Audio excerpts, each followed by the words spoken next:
Hello everyone out there in YouTube land.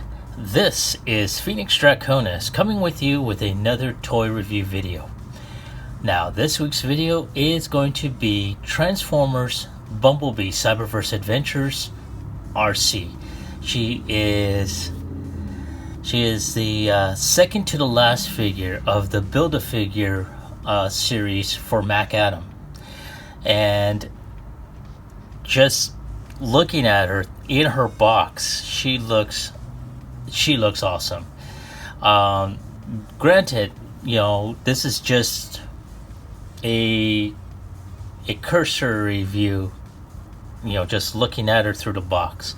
Of course, I do see that there are certain things that a fresh coat of paint could have helped out, but we'll get into the nitpicking aspects of the review as we go along. Right now, she looks very, very posable. Like all her other iterations, she is a dainty little thing, but don't let that fool you, because she is really hardcore. And if anyone's kept up with her character through the IDW iteration of her, man, she is, to say the least, she is a bit bloodthirsty. But I think with this version of her, she is, I think they're trying to go ahead and keep her as she was in the original G1 1986 movie when she was first introduced. So let's go ahead and get her out of the box. Oh, as a matter of fact, speaking of which, with all the Cyberverse figures of this line, or at least of this Build-A-Figure series, they have the big old open window, so it shows off the figure as well as the accessories. As you can tell, she's got three pieces of McAdams. His shoulders and forearms, as you can tell from the illustration here, as well as his hammer. In addition, she's got her twin ion blaster right here, and of course she's got the blast effects.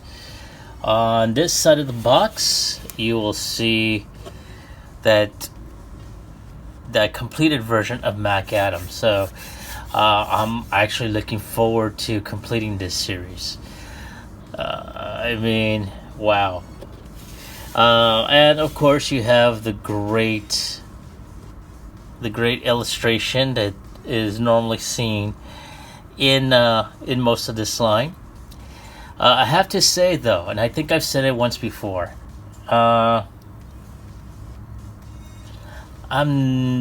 I have to say I've never seen the series, so I don't know. I didn't see Rescue Bots. Didn't see Rescue Bots Academy.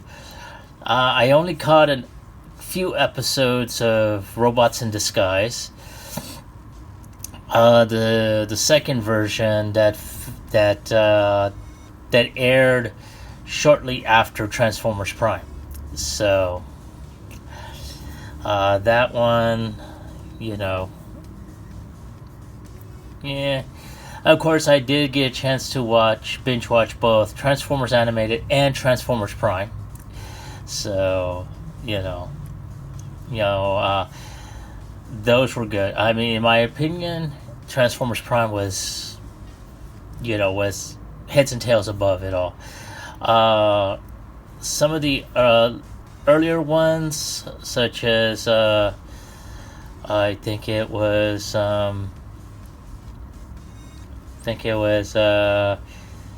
Energon, and then, or was it Armada? I think it was Armada and Cybertron. I only saw bits and pieces of those. I did see the original run, at least a few episodes, off of both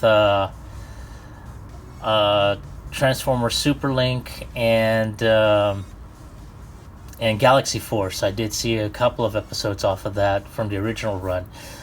And then, of course, before the start of the Prime Wars trilogy, there was Transformers Robots in Disguise, the first variation, and that came off of Transformers Car Robot.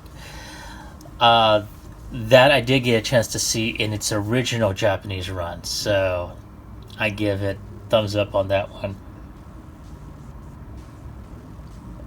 Excuse me, I had to whip my whistle here.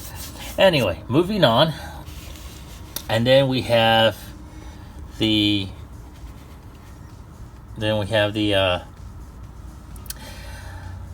product shots, where you have the vehicle version, Arcee with her blast effects, and then in this big illustration here, dual energon lasers.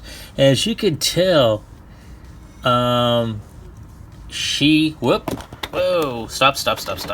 Blast this thing. Sorry, folks. Come on. Oh. Sorry.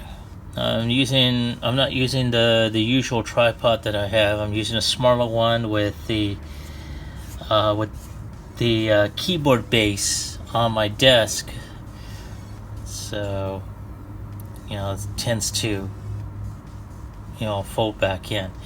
Anyway, as I was about to say, as you can tell from the illustrations, it looks like they have the same color of pink, of light pink for the helmet as well as the face. Though I wish they threw in a splash of white for the helmet at the very least. Just to offset all that pink. Even though, they have different shades of pink and they got the blue and the gray for certain areas, it just tends to be overrun there. And then you have the listings of all the characters that basically have a piece of Mac Adam. The last one in this series is going to be Thunder Howl, so I'm really looking forward to that here. So according to the I want to say to the bio here, shows Arcee Heroic Autobot, Function Skillful Sharpshooter. So that is it for all the box information. So I'm going to go ahead, get her out of her packaging, and to loosely quote Optibotimus, let's see how cool she really is. Okay, folks, there she is, and already in an action pose, ready to kick some ass. And man, oh man, this is wow. As you can tell, she's got some really good balance, so you do have to adjust her accordingly. Now, of course, whether or not she remains steady, so far she's doing it. Now, of course, I'm not putting a whole lot of pressure.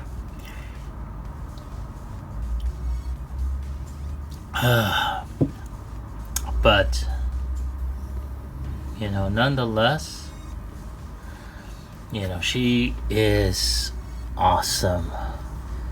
Now, of course, come on.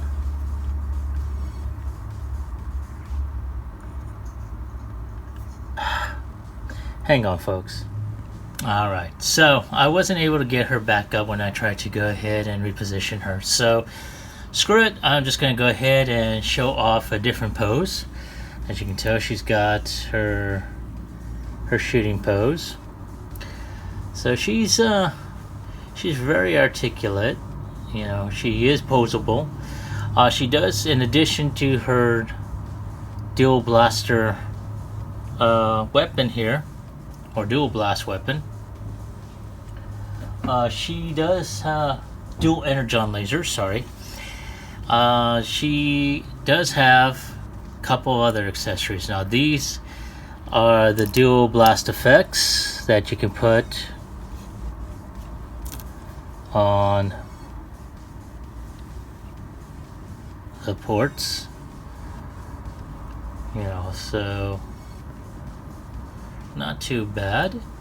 In addition, she also has the accessories, the shoulder and forearm, or shoulders and biceps for Mac Adams, right here. And not too bad. There is some paint detail here, a lot of molded detail. It's all on gray plastic. In addition, you also have his hammer. Now, as I stated before, I've never seen the series, so I've only seen little clips that feature Mac Adams, and he does seem to be, his bar seems to be the anywhere on Cybertron. If you do happen to be, I guess, in Iacon, I guess, I'm not really sure, someone tell me, but it is the central hub for both Autobot and Decepticons. It's just one rule in this place. Anything that happens outside stays outside. You know, to loosely quote, one of my favorite milestone comic superheroes, Static, if you don't start none, there won't be none. And that's, I want to say that's Mac Adams' rule right there. You don't start any shit, there won't be any shit. And of course he enforces that rule immensely. He hence the big ass hammer. So let's see here. Well, let's go ahead and show off. Whoops. Now I'll leave her down there for now. Now, as you can tell, her dual energon blaster is all molded, in this light pink, plastic. Very nicely done. You can tell as the light hits it, some very good molded details. I kind of wish they had added, if not a darker shade of pink on certain aspects of the pistol, perhaps a white, just to break up the monotony. Excuse me. But those are her accessories. Now, as you can tell, her shoulders, or I should say her arms, are on a ball joint, but they can't go 360 because of the backpack here. It can only go so far. She does have a mushroom peg that gives you a bicep swivel. Her arm can bend 90 degrees. There is no hand rotation, unfortunately, so it's just one solid piece here. Let's see here. Her head is also on a ball joint, so you are able to go 360. She can look up, she can look down, left, right, or right, left. She does have a waist swivel, so and her legs at the very close to the crotch area are on a ball joint, so it does have a knee bend, and it can bend very nicely, so you're able to go ahead and bend her to a certain degree and give her that demure stance there.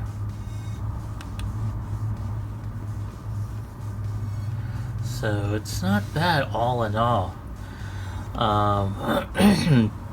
There's a ankle bend, but that's due to transformation. But if you have her on a type of figure stand, you can get her in those, you know, really awesome jumping shooting poses. So all in all, there she is right there. And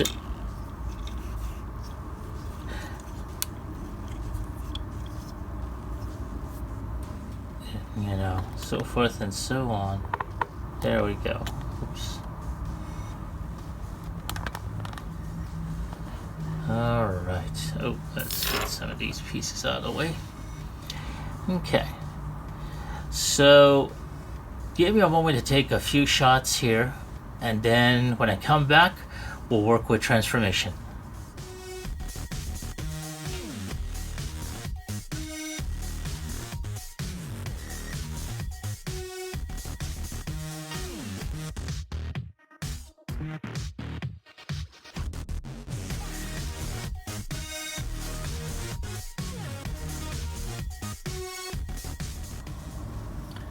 Okay folks, I'm back, and as you can tell, I've got her posed up like a glamour bot model, and like I said, she is pretty poseable. It's just balance, which is an issue with one-legged stances. So if you want to try and do something like that, just be careful that because of the weight of her backpack, she tends to be kind of back heavy. So if you have her in that one-legged kick without a stand, great. Just don't expect it to last too long. But moving on, we're going to go ahead and move this, and we're going to go ahead and start with transforming her into vehicle mode. Now, one of the things you're going to see back here is this huge old honking backpack. Now you see this little back piece. I've seen other reviews of this particular figure. She is essentially a shell former. You know, everything, her whole body excuse me, her whole body basically fits into the shell. They did their best to try and give her that G1 look or stylized version of her. But of course you got this back here, which gives her that type of robo petticoat butt. This may be good if her form was like Black Arachnia in Transformers Animated. That one would have been good on there. Let's see here. Okay, so I'm going to go ahead and start off with the back. So this front portion right here, that's the grill. We're going to go ahead and pull that up and let that snap on. So we'll go ahead and go flush here. Now the next thing we're going to do is we're going to take this piece, we're going to pull that up, and this is sort of like on a type of black hinge here, or not black but clear plastic hinge. That's going to go ahead and snap up. Oh, and we need to pull these back pieces. So you have to forgive me because I have a tendency of moving off camera, so I do apologize for that. And it's on this little hinge here, so we gotta make sure that is open out like that. This piece needs to go down, and I'm gonna try and get this on here.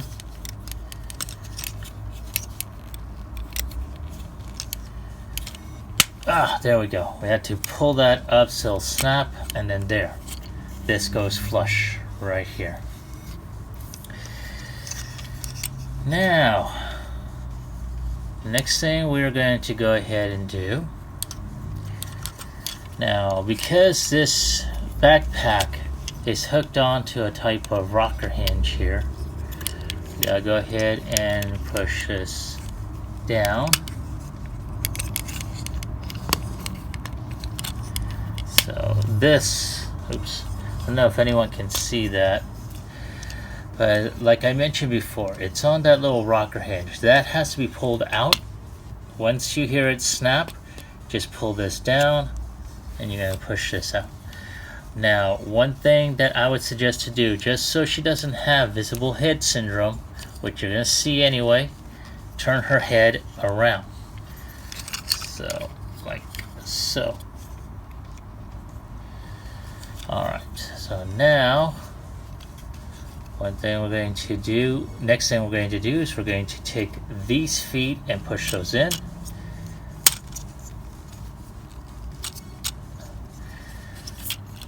And we're going to fold these legs in. Now we're going to just push everything in like so. Now these arms, as you can tell right here, there's like a type of slot here, and there is a tab right here. You can just slide that in, and that's going to fold in like so. Now let's see here.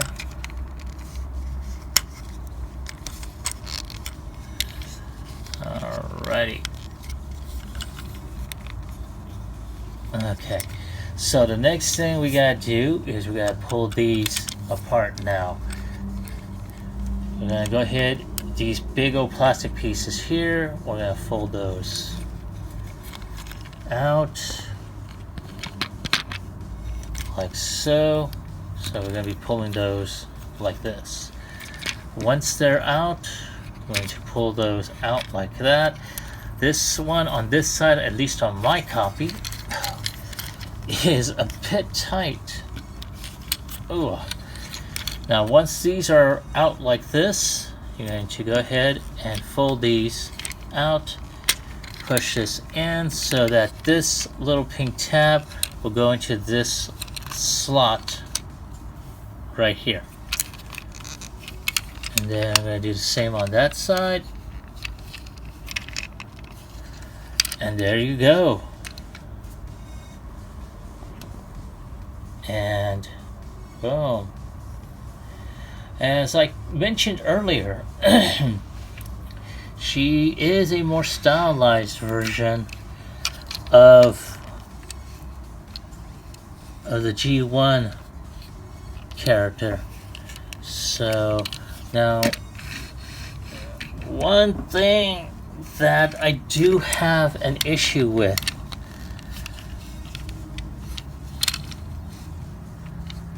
and that's that because of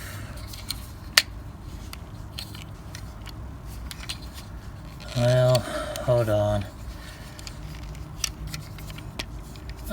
Wait a minute. Hold on. I think I understand why her head's always so forward. Anyway, there we go. Okay, so there is a reason why she's got that visible head syndrome. Originally, I thought perhaps if we put her face or her head backwards, it would snap in, but it won't allow her chest to push in because it is so far, so close to the ground. It doesn't give a whole lot of clearance. But now that I just put it back the way it's supposed to be, there it goes. Now there is storage for this, and that goes up in here.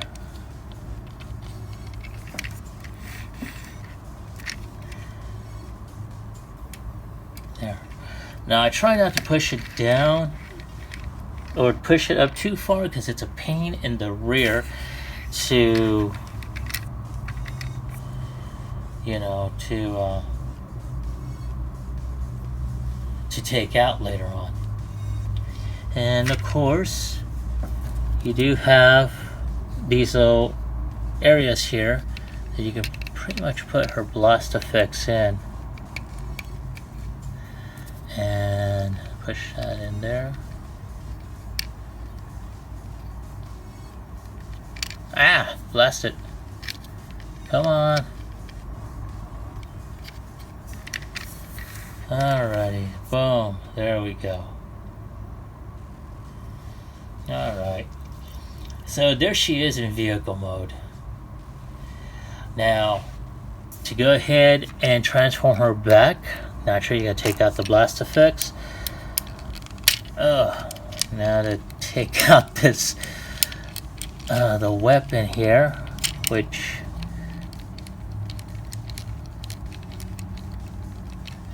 come on, you're almost out. Oh, shoot. And it flew. Blasted. Okay, well, I'll go ahead and hunt her down later. So we're gonna go ahead and unpeg the back sections here. And go ahead and fold these two pieces out like that. And we're going to take these arms and push those out. Going to do the same like this over here. Now we're going to take these legs, pull these out like that. We're going to fold, push that there. We're going to fold these back sections here and then push those.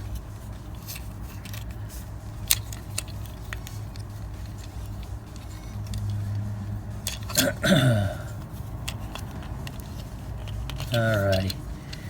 Now we're going to go ahead and pull these legs out like that, and we're going to push, I should say, we're going to take this section and push this into her back, into that slot right there.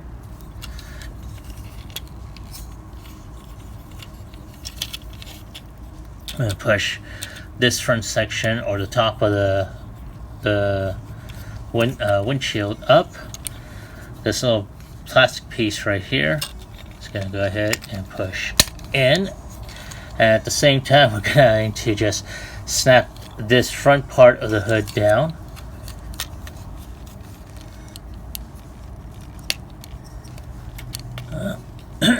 Excuse me.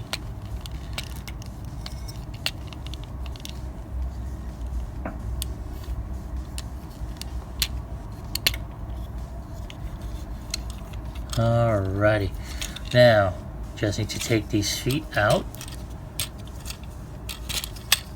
like so, and there she is.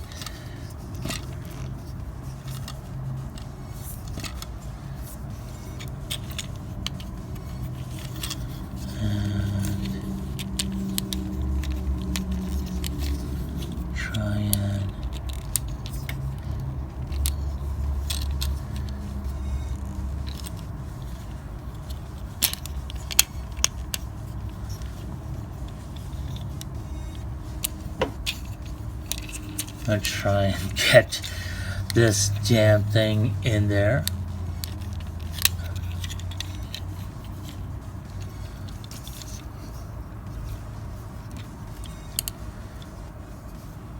Alrighty. So there she is. All posed up and ready to go. And all right, give me a moment to look and see where her dual energon blaster flew off to, and I will be right back with a final review. All right, there she is. This time around she is holding his hammer. And not bad. I mean, I like it. So, because I think the first couple of times she wasn't able to hold on to the hammer, but it looks like I was able to get it on there this time around. But all in all, she's not bad. She's very posable, and when she is able to stand, or at least position her to where, you know, she's able to balance out properly, she is able to have a good kickstand or a kick pose, as you saw earlier. But other than that, on a scale of 1 through 10, I do have to give it an 8 at the very least. Like I said, she's not a bad figure. It's the fact that she's just really boxy. The body itself, it compresses, but of course it doesn't blend into where it hides her robot bits, and she does have visible head syndrome. In addition, there is no wrist rotation on this figure. Also, there's just, granted, she does have, different shades of pink from one extreme to the other, but there's, I just wish they had done the helmet, perhaps a white to offset the pink a bit more, and put in maybe some splashes of white to offset that pink. But that's all I have to say on that. So that's my score. If you have any comments or concerns, do you happen to have this figure yourself? Are you picking up, did you get this figure specifically for the Mac Adams Build-A-Figure? And if so, was it worth your time in getting this? Leave me your comments in the comment section down below. Like, share, subscribe to this channel.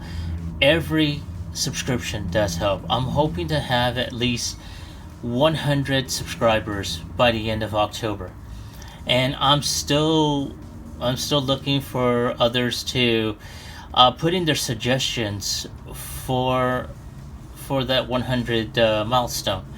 So if you have an idea of what would make a prize for this, leave your suggestions in the comment section also down below. And of course, if you wish to go ahead and contribute to the channel, there's information in the description down below. So this is Cyberverse Arcee, part of the Mac Adams Build-A-Figure line, and this is Phoenix Draconis, and I will catch you all on the flip side. Peace.